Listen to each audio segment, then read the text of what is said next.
Sinisimulan natin ngayong umagang ito ng linggo sa mga naagarang balita ukol sa digmaan sa Iran. Inanunsya ni Pangulong Trump na magsisimula na ang blokadang pandagat sa kipot ng Hormuz.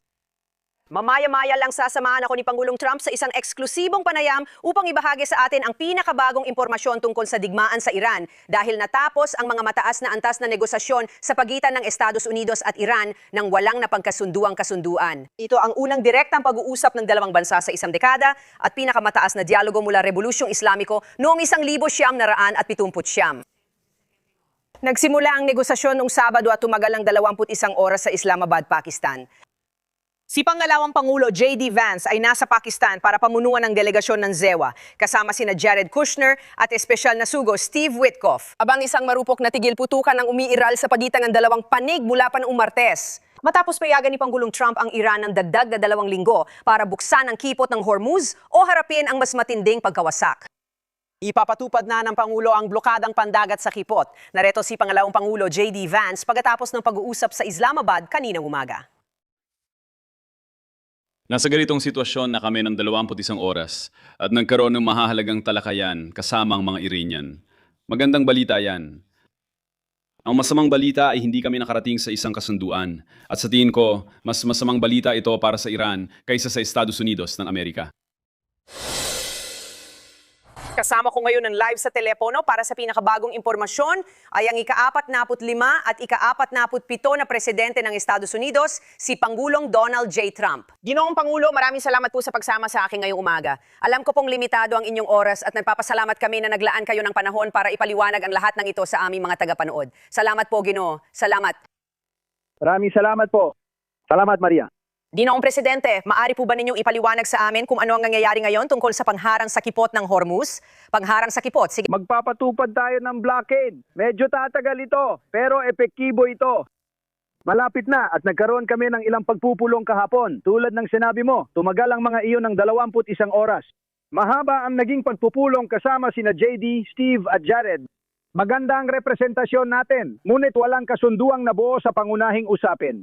Gusto nilang magkaroon ng sandatang nuklear pero hindi sila magkakaroon. Sinasabi ko na ito sa loob ng 30 taon. Hindi ko hahayaang mangyari yon. Hindi magkakaroon ng sandatang nuklear ang bansa.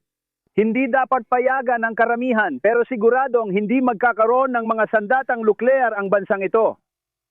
Salamat. Ginoong Presidente, yun po bang tinatawag na red line? Pwede niyo bang ipaliwanag kung ano ang nangyari sa mga pag-uusap? Ano ang hiningi ng Estados Unidos sa Iran at paano sila tumugon? Salamat. Sa totoo lang, nag-react sila, alam mo, napaka-interesante. Nagsimula ito ng mahina, dumating sila na parang sila ang may hawak ng alas. Pero hindi naman talaga. Wasak na ang kanilang hukbo at puwersang militar. Ang buong lugar ay nawasak. At gaya ng alam mo, nawala na ang mga namumuno. Basta nawala na lang sila. Parang bigla na lang nawala. Lahat ay nawala. Ang buong lugar ay nawala. May magagawa pa sila. Pwede nilang sabihin, pwede kaming maglagay ng mina sa kung saan. 1, 2, o 10 mina.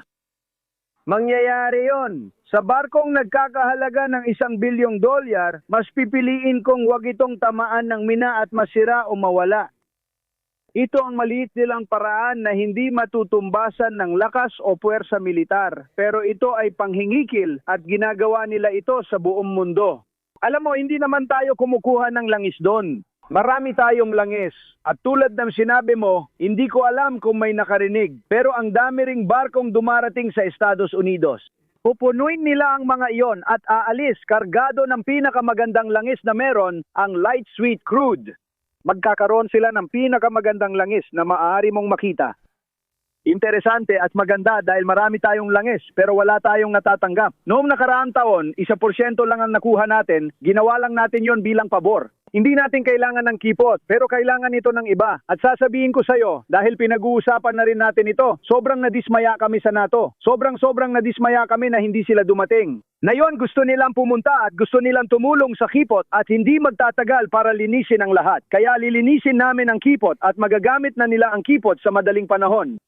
Pero nagkaroon kami ng matinding negosasyon at sa huli, naging maayos naman at nakuha namin halos lahat ng kailangan namin. Maliban sa katotohanang tumanggi silang isuko ang kanilang ambisyong nuklear.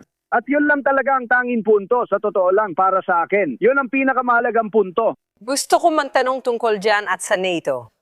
Pero Presidente, nag-post po kayo ngayon sa Truth Social. Sisimulan natin ang pagharang sa lahat ng barkong sumusubok pumasok o lumabas sa kipot ng Hormuz. At darating ang panahon na lahat ay makakapasok at lahat ay makakalabas. Kaya sabihin niyo po sa amin kung ano ang sinusubukan ninyo makamit sa blockade na yon, Gino. Lahat ay lalabas at papasok. Tinatawag itong ganoon. Sa kalaunan, lahat ay makakapasok at makakalabas. Hindi porsyento. Hindi ito papabor kahit sa kaalyadong bansa o bansang kaibigan. Lahat o wala at mangyayari ito malapit na. Hindi, dinadala lang namin ang mga barko dahil marami kami nito. Iniisip namin na may ibang bansa na tutulong sa amin dito. Naglalagay kami ng blockade at hindi namin papayagan kumita ang Iran sa bentahan ng langis sa mga gusto nila at hindi sa mga ayaw nila. Ibig sabihin, ano man yon, magiging all or nothing at ganun talaga yon. At ganun ang mangyayari. Nakita mo kung ano ang ginawa namin sa Venezuela. Magiging halos kapareho yon pero sa mas mataas na antas. Ginoong Presidente, sinasabi niyo bang kung may mina sa labas? Sila lang ang may alam sa lugar na iyon at ito ay pandaigdigang panghingikil. Paano titiyakin ng Estados Unidos na matatanggal ang mga mina sa kipot ng Hormuz? May mga minesweeper na tayo ron at moderno, sopistikadong underwater na modelo. Pero dinadala rin natin ang tradisyonal. Naiintindihan ko na ang United Kingdom at ilang bansa ay nagpapadala rin. Marami sa kanila ang walang mga barkong panghanap ng mina. Isipin mo, may 28 silang tagalunsad ng mina. Anong bansa ang may 28 tagalunsad ng mina o 28 barkong panlunsad ng mina? Sila ay tuluyang nawasak. Wala na sila ngayon. Kaya sinira natin ang buong hukbong dagat nila. May 158 barko at 28 barkong panlunsad ng mina lahat na yon nasa ilalim ng dagat. Maniwala ka? Ginawa natin yon sa 4 na araw. Tapos na ang kanilang puwersa pang himpapawid, pati na ang depensa laban sa himpapawid. Kung titignan mo, hindi na gumagana ang buong radar system nila. Tuluyan na na-neutralize ang depensa nila laban sa himpapawid. Wala na silang natira. Alam mo bang masakit? Hindi ko masabing para lang ito sa'yo. Sinira namin lahat, tapos ng mga leader at hukbo nila. Wala nang lahat. Kaunti na lang ang natitirang misil. Sinira namin ang libu-libong misil, daan-daang pasilidad kung saan ginagawa ang mga ito at iba't ibang bahagi nito. Halos nawala na sila. Sinasabi nilang 82% o 85%. Sino ba ang nakakaalam ng eksaktong bilang? Pero winakasan namin sila. Sinira namin ang mga pabrika nila ng drone. Ngayon, mahina na sila. At may bago na tayong mga makinang panlaban sa drone. Nakita mo, may computerisadong bala at mga laser na rin.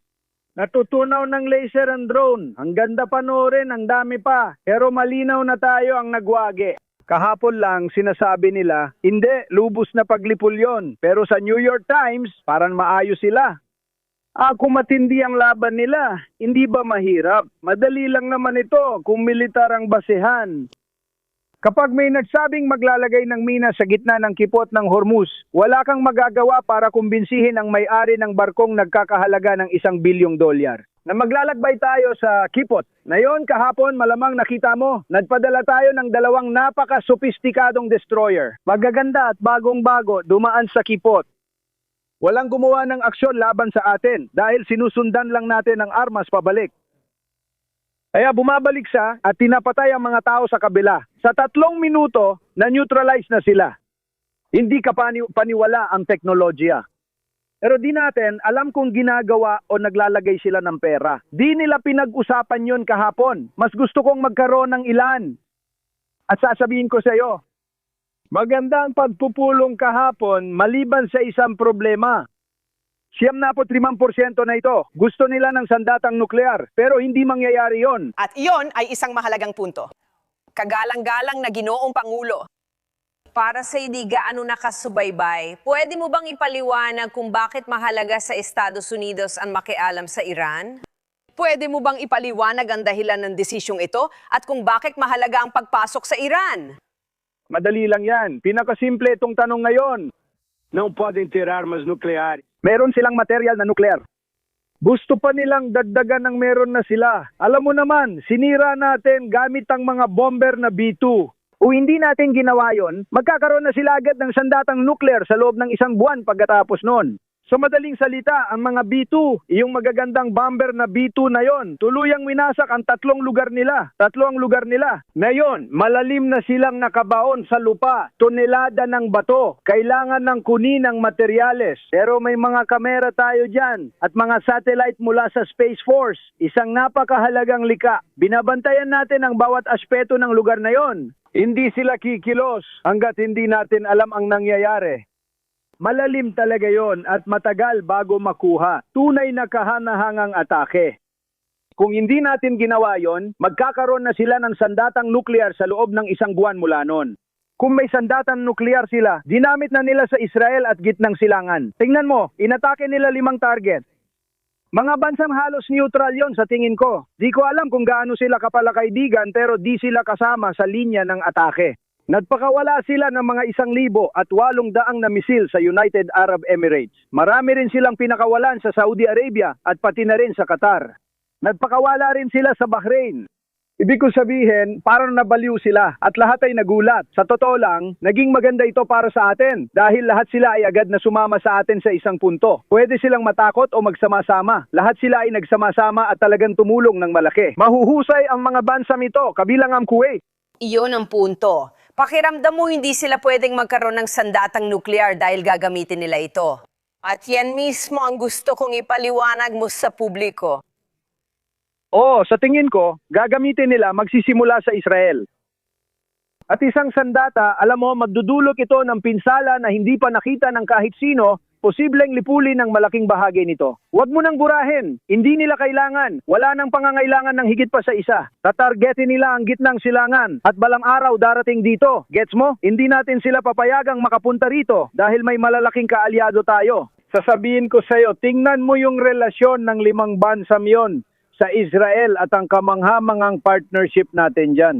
Sabi nga ni Bibi Netanyahu, kami ang nakatatandang kapatid, sila ang nakababatang kapatid. Napaka-epektibo ng aming koponan. Ang ginawa namin, literal, sa loob lang ng ilang araw, 3-4 na araw, ang Iran ay sa esensya ay naalis. Nakakalungkot makita ang media na sinasabing matapang sila, pero hindi naman talaga. Wala silang depensang panghimpapawid. At kaya naming lumipad sa ibabaw nila. Pinapabagsak namin kung kailan namin gusto at sinisira namin ang anumang gusto namin. Noong nakaraang linggo, sinabi ko na pinag-iisipan naming sirain ang mga planta ng kuryente at natitirang tulay. Binagsak namin ang pangunahing tulay dahil maganda ang usapan at sila ang naglalabas sa media. Mas magaling sila sa public relations kaysa sa pakikipaglaban. Nagpupunta sila sa media at sinabi ni Pangulong Trump na okay lang kaming magkasandatang nuklear kahit hindi ko sila nakausap. Sa totoo lang, yun lang ang hindi ko sasabihin sa kanila at alam nila yon. At pagkatapos ang New York Times na isang panloloko, isang pekeng diaryo, lahat ay panloloko, naniniwala ka sa kabaligtaran. Nakakalungkot makita ang CNN sa aksyon. Ang New York Times, ang ABC, pekeng balita, at ang NBC, pekeng balita. Nakakalungkot makita ito. Nagpapalabas sila ng mga bagay na alam nilang mali. Halos pagtataksil na kung gusto mong malaman ang totoo. Halos pagtataksil na ito. Kung babasahin mo lang ang The New York Times, malaki ang ibinaba ng sirkulasyon ng kanilang print version. Ikinararangal kung ipaalam yan. Kung The New York Times lang ang babasahin, iisipin mo maayos ang takbo nila sa digmaan. Hindi ba maganda ang takbo nila? Gusto kitang tanungin. Ang masasabi lang nila, baka may mga mina tayo. At kung may barko ka, sino ang gustong sumugal? Wala namang maglalakas loob. Ginoong Pangulo, gusto ko kayong tanungin tungkol sa tweet ninyo na naging usap-usapan ng bansa 1 linggo na ang nakalipas, habang lahat ay nag-aabang sa susunod na hakbang ng Estados Unidos kung hindi buksan ng mga Iranian ang kipot ng Hormuz. At isinulat mo, sa Truth Social, isang buong sibilisasyon ang mamamatay na yung gabi at hindi na muling maibabalik. Ayoko yon pero malamang mangyari. Gayun pa man kung mabago na buo ang pamahalaan at mangibabaw ang mas matalino at mahinahong isipan, maaring may mangyaring kamangha-mangha. Ginoong Pangulo, pinuna nila ang iyong tweet. Isang buong sibilisasyon ang mamamatay ngayong gabi. Ano ang masasabi ninyo rito at ano ang susunod na hakbang? Plano nyo pa bang magdulot ng mas maraming pangkawasak? O sige, tinatanggap ko yan. Dinalo sila ng pahayag na yon sa negosasyon. Maliban sa isang bagay na tingin ko ay bibitawan din nila. Naniniwala akong bibitawan din nila agad yon dahil di naman gagana. Akala namin nakuha na namin, tapos bigla na lang nilang sinabi, hindi, gusto pa rin namin, pero naniniwala ako. Hindi, at tandaan mo, ano nga bang sinasabi nila? Ilang taon ko na ring naririnig, kamatayan sa Amerika, tama? Sabi nila, kamatayan sa Amerika, kamatayan sa Israel. Amerika, Satanas. Wawasakin natin ang Amerika, kamatayan sa Amerika. May nagrereklamo ba kapag sinasabi mo yan? Para sa akin, malaking hakbang patras ito. Kamatayan sa Amerika, kaya may pahintulot silang sabihing kamatayan sa Amerika. Ibig ko sabihin, kapag nagsalita ako tungkol sa sibilisasyon, magiging ibang-iba dahil tuluyan nang mawawala ang kanilang hukbo. Sa katunayan, halos wala na ito ngayon. Pero tingnan mo ang kanilang pamunuan. Nagkaroon tayo ng pagbabago ng pamahalaan dahil ang mga taong kaharap natin kahapon ay sa totoo lang, napakatalino, napakatuso, napakagaling, napakabuti. Sa palagay ko, mas matalino sila kaysa sa mga tao noon, sina Khomeini at ang grupo niya. Tingnan mo ang naging epekto nito sa kanila. Tingnan mo ang resulta ng kanilang mga pakana. Gumasto sila ng trilyon-trilyon sa armas at karamihan ay winasak natin. Kapag sinabi kong sibilisasyon, ibig kong sabihin nagbago talaga ito. Oo, nangyari yan. Pinapayagan pa silang magsabi ng kamatayan sa Amerika, kamatayan dito. Kamatayan sa anumang ideklara ko, sabi nila, malaking bagay. Pero dahil sa pahayag na yon, napunta sila sa negosasyon at hindi na umalis mula noon. Nakikita kong babalik sila at ibibigay lahat ng gusto natin. Sinasabi ko sa mga tao ko, gusto ko lahat, hindi lang 70% o 75%. Sinabi ko sa kanila, gusto ko ang lahat. Anong gusto nila? Wala. Maria, oo. Wala silang mga baraha. Nawala na ang kanilang Navy. Wala na ang kanilang Air Force. Tuluyang nawala. Wala silang kahit ano. Wala silang mga barko. 158 na barko ang lumubog sa dagat. Maganda. Maganda. Bago. Ang barkong tinawag nilang Soleimani ay winasak ng isa sa ating mabilis na pating Tigre submarino. Kamangha-mangha at napakagaling ng ating sandatahang lakas. Alam mo ba ang 94% na ngayon ang approval rating ng sandatahang lakas natin? Meron. Ang Kongreso ay may 14%. Ang media ay may 12%. Noong una, ang media ay may 72% na approval rating. Ngayon ay nasa 14% na lang. Ipinagmamalaki ko yon kasi hindi sila tapat. Ginoong Presidente, nakita ko kamakailan ang tugon ng ating mga kaalyado sa NATO na hindi sinuportahan kayo at ang Estados Unidos. Pati na rin ang mga kaalyado natin sa Gulf sa gitnang silangan na ayaw ng isa pang agresor sa reyon. Inaasahan mo bang tutulungan ka ng mga kaalyado mo sa Gulf sa blockade sa kipot ng Hormuz? Oo. Anong iba pang bansa? Nagsimula na dahil mas malapit ang mga estado sa Gulf, maaaring kumilo sila, pero maaari ring hindi. Nagkamali sila ng magpakawala ng missile laban sa kanila. Ang maganda, mayaman ang mga estado sa Gulf at marami silang Patriots. Ang Patriot missile natin, isang missile na panlaban sa missile ay kamangha-mangha. Pinaputukan nila tayo isang araw sa isang particular na asset na meron tayo, ibig sabihin, ang aircraft carrier na si Abraham Lincoln. Isa sa mga kababalagan at dakilang ganda ng mundo. Nagpakawala sila ng 100 at isang missile mula sa 100. Tumatakbo ang mga bagay na yan ng mahigit 2,000 milya kada oras. At sa 100 at isang missile, 100 at isang ang napabagsak na parang wala lang. At gayon ay nasa ilalim ng dagat na o kung anuman ang natira sa mga iyon. Isipin mo, 100 at isang missile ang pinakawalan sa maikling panahon at lahat ay napabagsak. Mayroon tayong pinakamahusay na kagamitang militar at pinakamahusay na tao. Tayo ang may pinakamalakas na sandatahang lakas sa mundo, sa malayong agwat, at nakikita ito ng lahat, sa Venezuela man o sa ginawa natin sa Iran. Kapag nababasa ko ang peking balita na maganda raw ang kalagayan ng Iran, alam kong hindi totoo yon. Talo sila. Kaya kung tapusin ang Iran sa isang araw, kaya kung tapusin sa isang oras, kaya kung kunin lahat ng enerhiya nila, lahat, bawat isa sa mga planta nila. Napakahalaga ng mga planta ng kuryente nila. Kahit ayoko gawin yon, aabutin sila ng 10 taon bago maitayo ulit. Hindi na nila kaya. Pati mga tulay nila. Sinira ko ang isa para ipakita sa kanila kasi naglabas sila ng maling pampublikong pahayag. Inamin nila ito. Sinabi ko, gigibain ko ang tulay at sisirain kung sino man ang nag-ayos ng sitwasyon. Ngayon, maayos na silang kumikilos. Pero sa kalahating araw lang, wala nang natitirang tulay at dumaga ng planta ng kuryente. at babalik sila sa panahon ng bato. Mas pipiliin kong wag gawin yon, pero naniniwala akong uupo sila sa mesa para makipagnegosasyon. Walang sino mang magiging ganoon katanga na gustong magmay-ari ng mga sandatang nuklear nang walang alas sa kanilang manggas. Wala silang alas.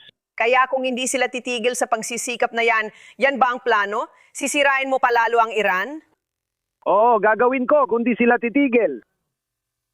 Wala akong problema sa iyo, Jerry. Gusto namin buksan ng kipot at nakakarating na ang mga barko sa Estados Unidos. Inaanyayahan ko ang lahat. Maganda ito. Mag-usap. Boss, dahil binanggit mo yung post tungkol sa daang super oil tanker na papunta sa Golpo ng Amerika para bumili ng langis at gas ng US. Ano po ang masasabi ninyo tungkol dito? Dati, itong Golpo ng Mexico. Pero ngayon, tinatawag na itong Golpo ng Amerika dahil sa akin. Maliit lang itong side project pero malaking karangalan para sa akin. Masaya ang mga tao. Sa Louisiana, sa Florida at sa Texas, sobrang ikinagagalak nila ito. Sinasabi ko dati, bakit tinatawag itong Golpo ng Mexico? Kung 73% ng baybayin ay atin naman. At 73% ng baybayin ay pag-aari ng Estados Unidos. Sabi ko, siguro papalitan ko na lang ng Golpo ng Amerika. Magandang pangalan yon. At pinalitan ko nga. Binibigyan ko ng malaking kredito ang Google. Dahil nang may sumite ko ang mga papeles, agad nila itong ginawa. Nung nagbago ang Google Maps, ginawa na nila agad yon. Tapos na, sarado na ang kaso. Pero nagkaroon kami ng mga kaso, natalo kami, nanalo rin kami sa lahat, at ngayon, ito na ang Golpo ng Amerika na labis kong ipinagmamalaki. Inaasahan mo ba ang mga supertanker? Pwede kong sabihin sa'yo, iniisip ko man tawagin itong Golpo Trump. Nagpasya akong wag ituloy. Sa palagay ko, tama ang desisyon ko at baka hindi rin gumana. Hindi ako sigurado. Ikaw ang magsasabi. Naisip ko noon na tatawagin itong Golpo Trump pero parang hindi maganda pakinggan. Ako, sa tingin ko ikaw yon. Ikaw yon, alam mo naman, nagbibiro lang ako. Oo, nagpapatawa lang si Presidente. Magiging headline yan, fake news, headline bukas. Paano naman ang mga nag-e-export ng langis? Sabihin mo, kasi inaasahan mong pupunta ang mga bakanteng supertanker sa Golpo ng Mexico, Louisiana at Texas. Paparating na sila. O, pupunta sila sa Texas. Iikot sila sa buong baybayin natin. Meron tayong pinakamalalaking daungan at aalis sila. Tandaan mo yan. At talagang kamangha-mangha yun. Yan ang sandali ko noon. Nung ako'y naupo sa pwesto, pangatlo o pang-apat lang tayo pagdating sa enerhiya. At ginagawa natin yan, langis, gas at iba pa. Ngayon, mas malaki na tayo kaysa Saudi Arabia. Isipin mo yon. At mas malaki na tayo kaysa Saudi Arabia. Pagsamahin mo ang Saudi Arabia at Russia, tapos magdagdag ka pa ng isa pang bansa kahit anong gusto mo. Mas malaki pa rin tayo kaysa sa kanilang lahat na pinagsama. Isipin mo yon. Lahat ng yan ay dahil kay Trump. Pagkamana ni Biden sa sistema, binago niya ito. Pagkatapos, sinubukan niyang bawiin kasi tumataas na ang presyo ng langis. Alam mo yan, naalala mong umaabot ng $7, $8 at BP. Pero tingnan mo, kahit na yon kailangan nating tapusin ang banta ng nuklear na ito. May langis ang mga tao sa ating bansa, pero ang ibang mga bansa ay naaapektuhan. Namamangha ako sa kipot papuntang Hapon. Doon nila kinukuha ang 73% ng kanilang langis. Alam mo, ang Hapon, ang Timog Korea, ay kumukuha ng 45% ng kanilang langis. Hindi tayo tinulungan ng mga taong yon. Tatanungin ko, tutulong ba kayo? At alam mo, may 45,000 sundalo at 50,000 ayon sa pagkakasunod. Sa dalawang lugar na iyon, 45,000 at 50,000 sundalo. Binabantayan at pinoprotektahan natin sila. At kapag kailangan natin ng kaunting tulong, hindi nila tayo tinutulungan. Kapag humingi tayo ng tulong sa NATO, hindi rin nila tayo tinulungan. At tayo ang nagbabayad. Hindi ko alam kung nakita mo. $100 halos $1 trilyon. Patungo na sila sa NATO para maprotektahan laban sa Rusya. Kung ako si Biden, hindi ko sana ginawa yon. Hindi mo sana haharapin ang problema sa Ukraine. Hindi sana inatake ng Rusya ang Ukraine. Dahil kay Biden, inutil at masama siyang presidente. Dinaya ang eleksyon. Alam nating pareho yan. Alam na ng lahat yan at lumabas na ang mga katotohanan. Patuloy pa rin lumalabas. Pero kay Biden, tingnan mo kung ano nangyari. Noong siya ang presidente, hindi sana naganap ang digmaan ng Rusya sa Ukraine. Sa totoo lang, nagtapos ako ng 8 digmaan kasama ang sa Pakistan. Ayos ang Pakistan kahapon. Silang tumulong para mangyari ang pagpupulong. Nagpasalamat sila. Palagi nilang sinasabi, magkakaroon tayo ng digmaan laban sa India. Sabi ng punong ministro, maaari sanang mamatay ang 30 hanggang 50 milyong tao. At tinapos ko yon. Sabi ko, kung magkadigmaan kayo, hindi tayo magnenegosyo. Ayos, maniwala ka man o hindi, nakipaghiwalay ako dahil sa taripa sa customs. Hindi ako pinalampas ng Korte Suprema. Tapos na? Sige, sapat na ba ang lahat ng ito, ang pagharang sa kipot, pagbubukas ng kapasidad sa Estados Unidos? Hindi, sapat na ba? Para po mapababa ang presyo ng langis at gas? Oh, mangyayari yan, bababa rin yan kalaunan. Ngayon, maaring hindi agad mangyari, pero bababa rin. Kapag natapos na ang lahat ng ito, tingnan mo, umabot na sa 50,000 ang Dow sa stock market. Dapat daw mangyari yon sa 4 o 5 taon. Sabi nila imposible habang siya ang namumuno. Pero baka sa 4 o 5 taon, umabot ng 50,000 sa unang taon ko. Alam mo yan, hindi ba? Mas magaling ka magbalita tungkol dyan. Umabot ng 7,000 ang S&P bago matapos ang unang taon ko. Alam mo yan? Sinabi ko sa sarili, eto na naman. Kailangan kong pigilan ng bansa na magkaroon ng sandatang nuklear. Gusto mo bang bumagsak ang stock market? Kung may mga nuclear bomb ang ibinagsak sa atin, sa totoo lang, kahit saan, doon mo talaga makikita ang pagbagsak ng merkado.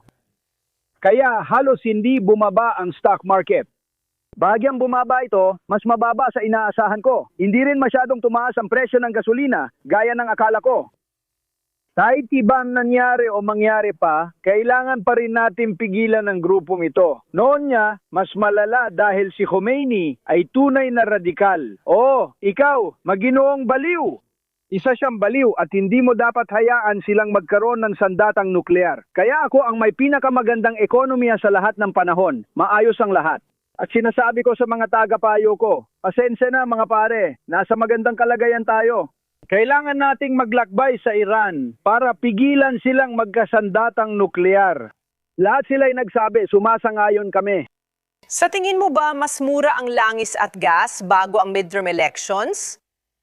Sana nga, sa tingin ko, baka pareho lang o baka medyo mas mataas. Pero dapat halos pareho lang. Sa tingin ko, hindi na ito magtatagal pa. Tapos na sila, Maria, tapos na sila. Hindi mo kaya, wala kang patas na pagkakataon. Kailangan natin ng malaya at patas na media sa bansang ito.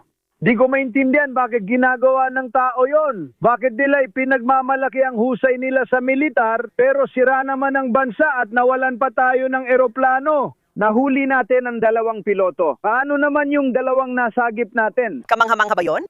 Walang ibang bansa ang kaya gawin yon. Kadalasan, nagpapaalam na lang ang mga bansa kapag nangyari yon at sinasabing napakaswerte mo. Malalim na papasukin mo dyan, mga 7 oras tuloy-tuloy na paglipad. Para lang magawa ko. Hanapin sila, nasa isa kami sa pinakamahirap at pinakadelikadong lugar sa mundo. Nahuli namin ang 2. Wow! Kahanga-hanga. Salamat sa Diyos sa ating hukbo. Alam ko ring ikaw ang nagpatatag muli ng sandatahang lakas. Ngayon, Ginoong Pangulo, bago ka umalis, inilunsad mo ang kampanya ng matinding presyon laban sa Iran nung unang termino mo. Ibabalik mo ba ang kampanya ng sundulang presyon? Tinawag mo silang pangunahing taga-suporta ng terorismo. Kailangan kitang tanungin tungkol sa mga hakbang na ito at epekto sa China. Ang ginawa mo sa Venezuela at Iran, pati mga komento mo sa Cuba. Ano ang posisyon ng China bago ang pagpupulong kay Xi Jinping sa susunod na buwan? Siyempre, sa kampanya ng subdulang presyon, hindi mo na kayang lampasan ng maximum. Halos winasak na namin ang bansa nila, tubig na lang ang natitira. Magiging mapaminsala kung tatamaan yon. Ayokong dawin yon, pero tubig na lang talaga. Ang mga planta ng desalinisasyon at ang mga planta ng kuryente na napakadaling atakihin, pwede naming tamaan yon. Pwede naming pabagsakin lahat. At sinasabi kong pabagsakin talaga. Mawawalan kayo ng kuryente ng 10 taon dahil ganun katagal magtayo ng mga plantang yan. Malamang hindi nyo na kayang maitayo ulit ang mga yon. At ang mga tulay, ayun lang talaga ang natira. May ilan pa kaming pabrika ng misil at alam namin kung nasaan ang bawat isa. Gagawin namin yon maliban sa ilang natitirang bagay. Sa tingin ko, naabot to na ang hangganan. Sobrang marahas at malupit ka. Ayokong ikaw ang kalaban ko. Kagaya ng sinabi ko, naabot na natin ang hangganan. Yun lang ang mga yon. May ilang natitirang planta na kailangan tapusin sa loob ng 1 linggo. Pero mabilis namin itong tinatapos. Sa kaso ng China, pwede nilang ipadala ang mga barko nila sa atin at direkta sa Venezuela. Sinabi namin, bumili kayo mula sa Venezuela. Marami kaming sobrang kapasidad na maaari naming ibenta at malamang na ibebenta namin ito ng mas mura. Mayroon kaming napakagandang relasyon kay Pangulong Sinang-Sina at maganda ang aming pagtutulungan.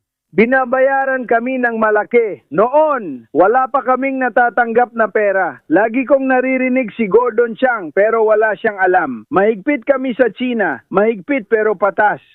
At alam mo, kamangha-manghang lugar yon. Maganda rin ang relasyon ko sa China, pati sila. Noong panahon ko, naglagay ako ng mataas na taripa.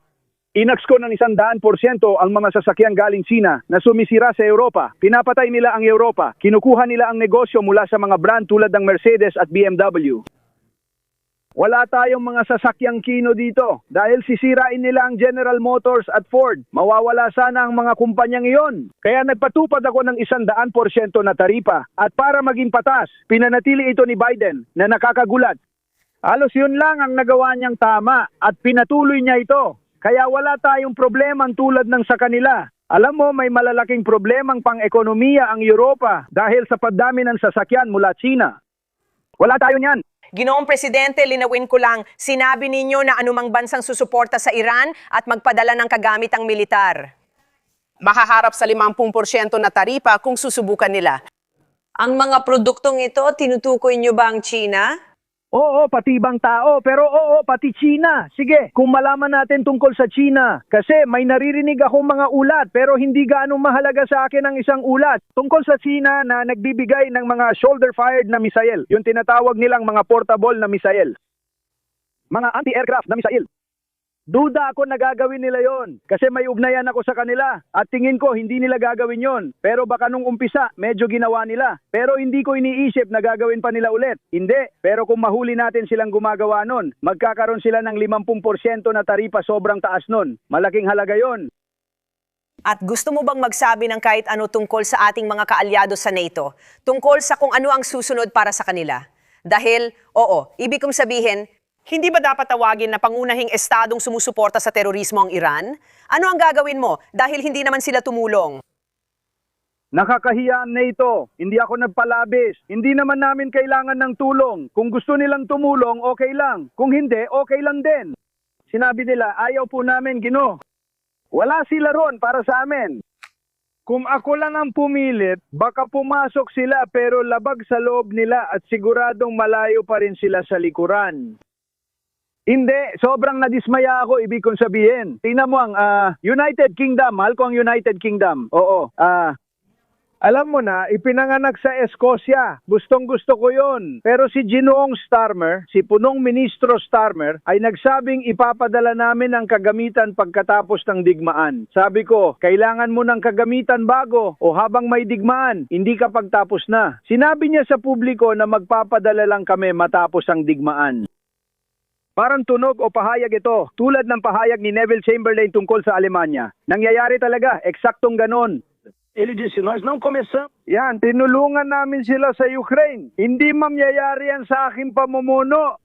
Magkakaroon tayo ng problema sa Russia at Ukraine. Ngunit ang presidente ay walang kakayahan. Ang Alemanya ay maring nanawagan na itigil ang digmaan. Mas mahalaga, sinabi nila na hindi namin sinimulan ang digmaan sa Ukraine, pero tumulong kami. Si Biden nagbigay ng $350 bilyong. Wala akong sinasabi. Nagbebenta ako sa NATO at ginagawa nila, gusto nila. Sa tingin ko, binibigay nila sa Ukraine, pero ibinebenta ko yon sa buong presyo. Oo, ibinebenta namin sa NATO, bahala na sila roon. Pag-isipan mo mabuti. $3 bilyon ang mga Aleman. Hindi natuwa, pero gaya ng lahat ng iba pa. Hindi, kailangan nating muling suriin ang NATO dahil hindi sila nandoon para sa atin. At hayaan mong sabihin ko ang isang bagay. Mahigit 25 taon na, hindi sila nandoon para sa atin. At hindi sila magiging nandoon kung hindi sila nandoon para sa atin. Isa lang itong operasyong militar. Hindi mahirap, mas malakas tayo. Itinayo namin muli ang sandatahang lakas sa unang termino at ginamit ko ito sa ikalawa. Ngayon, meron tayong pinakamahusay na sandatahang lakas sa mundo. Ngayon, alam kong tama ang paggastos ko sa hukbo. Meron tayong pinakamahusay. Forças Armadas do mundo. Temos os melhores kagamitan sa mundo, nakakamanga ang nagawa natin. Tingnan mo ang Venezuela, binagawa natin. Ayos lang sa Venezuela. Napakaganda ng panahon para mapasa atin ang Venezuela. At sa katunayan ang Venezuela, Nagpapalago ito ng mas maraming kapital kaysa dati at aktibo tayong nakikibahagi sa mga kitang ito. Salamat, Ginoong Pangulo. Gusto naming igalang ang inyong oras at alam kong abala kayo. Magkakaroon tayo ng ikalawang bahagi ng panayam sa White House na yung linggo. Salamat sa pantawag at balita ngayong umaga. Magkikita tayo sa susunod na linggo sa Oval Office para talakayin ang mas malalawak na paksa. Mga issue at epekto. Ekonomiya. Obrigado, Sr. Presidente. Obrigado, Maria. Obrigado.